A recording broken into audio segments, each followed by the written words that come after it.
Sure. Let me make a couple points here, because what we're talking about in this conversation, it's like we're reaching to reclaim how things were in the past. We're talking about this concept of courtship, right? Courtship is a process that historically has been used to bring a man and a woman together under the guidance of the woman's father in order to preserve her chastity so that the two of them can get married, right? This is a process that's reserved for traditional women, done by traditional men. Nick, can you close the doors? It's funny because, like, as I'm sitting here at this table, it's evident to me, like, this is, you guys want this traditional treatment. Like, I think every woman dreams of it. You know, you hear the story about the guy who built the woman the house in The Notebook. It's like, wow, that's so romantic. That's so sweet, right? Like, that's like a traditional thing. And I think all women in their hearts of hearts, like, they want a guy who's traditional like that, who wants to pursue them and wants to love them. Would you guys agree with that? Yeah. Yes, that behavior, like, historically, yeah, the agreement was a guy would pursue a woman like that in a courtship. Only those two people would be talking. So if I was courting you, for example, the agreement would be you would not be talking to anybody else. I would not be talking to anybody else.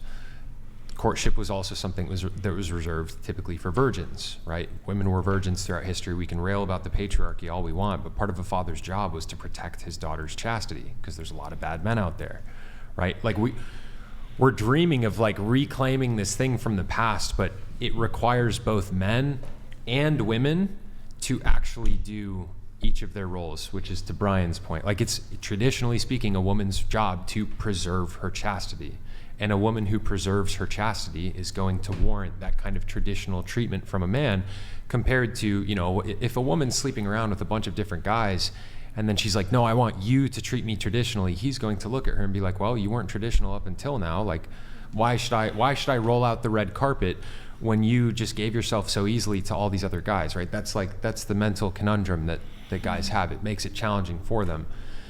The ideal, I think, is for both sexes to return to this tradition, but it requires both men and women to fix their behavior. And I think that starts with every single one of us. Yeah, and to add to just the body count thing, so in the same way that a lot of the women here wish for that return to tradition, traditional courtship, men paying for first dates, men providing, men being protectors, men opening the door for you, et cetera, and most people wouldn't have any issue with you saying that if I, as a guy, say, I wish women were still virgins, or heck, even had a sub-5 body count, who are modest, both in behavior and appearance, not blasted in plastic surgery, wanted to be submissive, followed my lead, were not quarrelsome, who knew how to take care of the internal affairs of the household. I would get looked at as, whoa, misogynist. How dare you? But that's the opposite side of the coin of the traditional demands that you want from men. Yep. You're equating that to opening a car door, flowers, car door, like paying for a $10 date. Like, those are such, like, tiny, simple They're just, like, things. versus, like, what you're asking about a woman is, like, what's already been of her past. So in your case, Past matters, though. No, I'm not saying that, but I'm asking, like, so in order to go on a date for you personally with a woman, do you talk to her for a while and ask her about her body count before the date happens, just so you make sure that you pay for someone who has only had less than 5? Because she also can lie, and you'll never know. She could lie. I hope she wouldn't, though. No, yeah. I hope she wouldn't lie, because I think honesty is because very you're important. basing your actions on the first date based off of who she is or what she's already done. So it's, like, not a physical or, like, even a behavioral thing, really. It's like, she can put a turtleneck on. Body count's pretty behavioral. But I'm saying, like, in that first date, that's stuff that she already had done, regardless of that. You know what I mean? So it's like, she can put a turtleneck on and say she's never been with anybody, but it's like... Well, I certainly hope that our first interaction is not predicated on deception and a lie. But I'm just curious for you, is that, like, your norm of, like, you usually like to talk to a woman and ask her those certain kinds of questions? I typically would. I'll have a conversation with a woman beforehand. I might not just outright be like, how many dudes have you fucked? But I might try to ask some questions. What's your relationship history? That can sort of give me an inkling. Okay, she's dated maybe this many guys. That could be a slight indicator. Does she drink? Does she party? Does she go to bars, nightclubs, etc.? Let me look at her Instagram. That could potentially be an indicator. Granted, there's a lot of women who are very unassuming. They might be a bit shy. They might actually present modestly, but secretly they have quite a past. Yeah. So it's not always a perfect indicator, but we as men, we will try to suss out these things through alternative means. But I'm also okay just outright asking, so, okay, what's your body count? I'll ask. That's crazy that you put so much importance on body count. Like, that's just so crazy to me. Why is it crazy? Because I just don't see why it matters. Like, why does it matter what... I mean, like, I can understand, like, if she cheated. Okay, she cheated. Okay, I get that. Sure. But how many people she chose to sleep with, I don't understand how that is, like, relevant at all. So for I'll answer that. And there's a ton of reasons why. I think probably one of the most important reasons, at least for me, is that when I'm dating a girl, I want her, even on the first date, I want her undivided sexual and romantic attention. If she's going out and dating other men, sleeping with other men, first off, that's not a woman that I even want to pursue. I want a woman to be properly single when I'm even first meeting her. And I think a lot of people don't move that way. So body count, your past, is proxy for promiscuity. Promiscuity is proxy for, there's a good chance that when I'm talking to her, when I meet her, she's got another guy in the picture. There's another guy that she's sleeping with. To me, that's gross. I don't want to date you. I don't want to kiss you. I don't want to have I certainly don't want to have sex with a woman who's having sex with another man. So is that complicated for you to understand, or does that kind of make a bit more sense? No, I totally understand but that. So somebody who has a high body count, that can be a proxy for current promiscuity. So if you have a high body count, you could be sleeping. Yeah. There's a greater likelihood that you're sleeping with another guy while I'm talking to you. I certainly don't want that.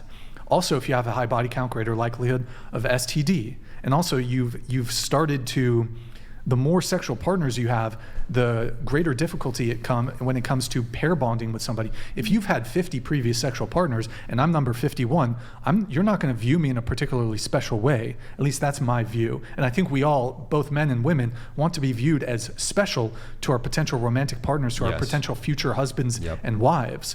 If I'm number 51, I'm number 101. That's and the big thing also, this is a differential between men and women. So I could list a bunch of examples that I think apply to both men and women.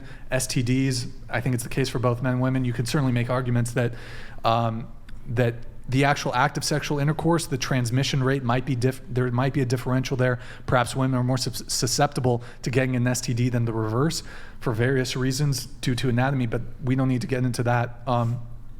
The big difference, though, that does not exist in women, that does exist in men, and I would argue this is a evolutionary psychology basis, biological basis, is paternity uncertainty. So men, it's not even necessarily an intellectual thing. A woman who's promiscuous, you cannot guarantee the paternity of your child if she's promiscuous. How? You get a DNA test. Well, but that doesn't undo hundreds of thousands of years of evolution. No. So, for example, a woman who has 10 husbands, right? If she sleeps with all of them, who's the fucking father? Whereas a man who has 10 wives, you know who the father is in each of those instances. So women can, if you have a child, you know with certainty that the child is yours, obviously because of just the anatomical and biological reality that women are the ones who give birth.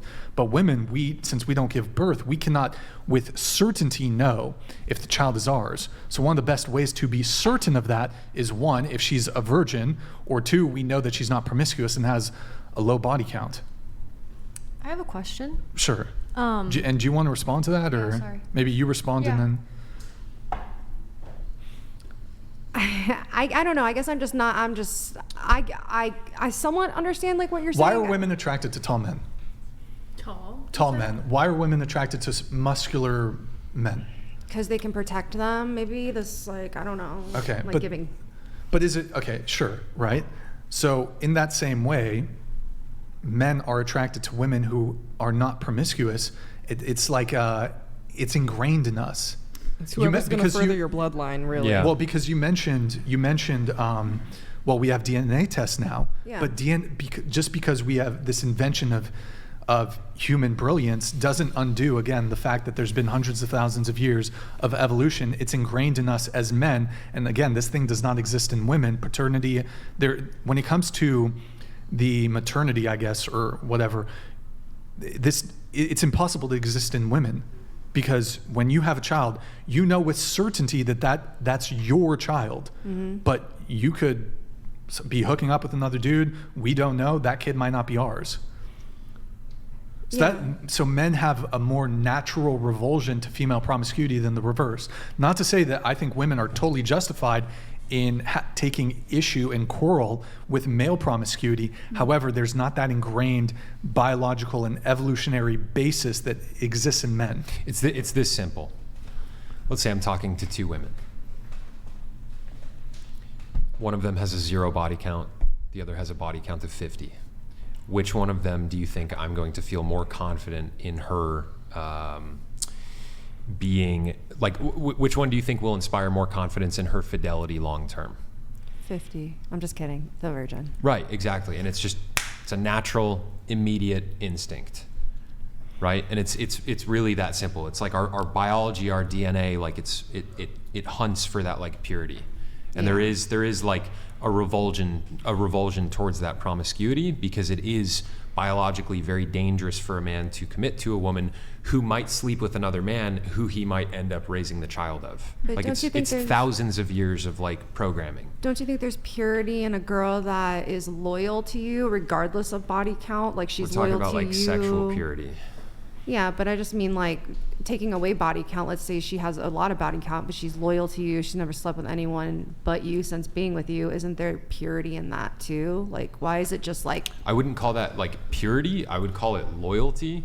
But the question of why it matters is like, for example, okay, so you could have a woman who has a 50 body count and she could be the most loyal woman in the world, but a man is still going to want to know, hey, how did that happen? Like what like if a guy cares about body count, he's going to want to know, how did that happen? What happened there? What compelled you to sleep with all of these men? Like, what was the pattern that unfolded? What was it in your psychology? Like, he's probably going to want to understand that if it's something that he cares about, because ultimately at the end of the day, it's like, is this woman going to be loyal to me in the future? Like, loyalty is extremely, extremely important, obviously, to both sexes. You know, that's one aspect of it. Another aspect of it too is like Brian was talking about before, us men are extremely territorial when it comes to women that we're really into. Like, if a guy doesn't really care about a woman that much, like, he might not care if she's seeing other guys, but if a guy really likes a woman and he really loves her, he's not going to want to share her with other men in the present or in the past. You know, it's like, sex is a very sacred thing, you know, especially from a man towards a woman. And obviously no woman wants a guy who's going to cheat on her, but it's different. Like, for us men, it's a very territorial thing. Like, that's your woman. Like, you don't want another man touching her, and you know, her past can affect that. Who do you think cheats more, men or women? I think on average it's men. Why do you think that is? I saw a stat the other day. I think it was like divorce statistics and how many of those divorces are filed because of adultery. And I think the statistic was like 34%. It was the woman cheating, and 38% was the man cheating. I think it was slightly higher for men. Not too much of a difference. What was your question though? You asked, why do you think that is? Yeah.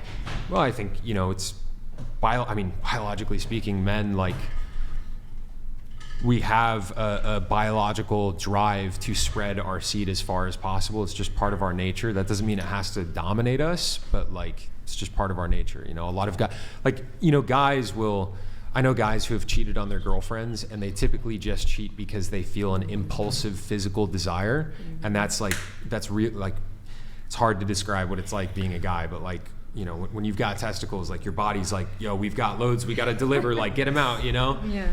It's different. Like, women are kind of wired more emotionally towards sex, whereas guys are much more like physical, like, I need to get this out of my system. And I think that's why guys more often cheat. Like, cheating for women is like, it's sex in general for women is typically a very emotional process. Like, I imagine you guys would agree, like, if you don't feel an emotional connection with a guy, you're probably not going to want to sleep with him. Would you agree with that? Yeah. Yeah, it's not the same for men oftentimes. You know, guys will just have sex with a woman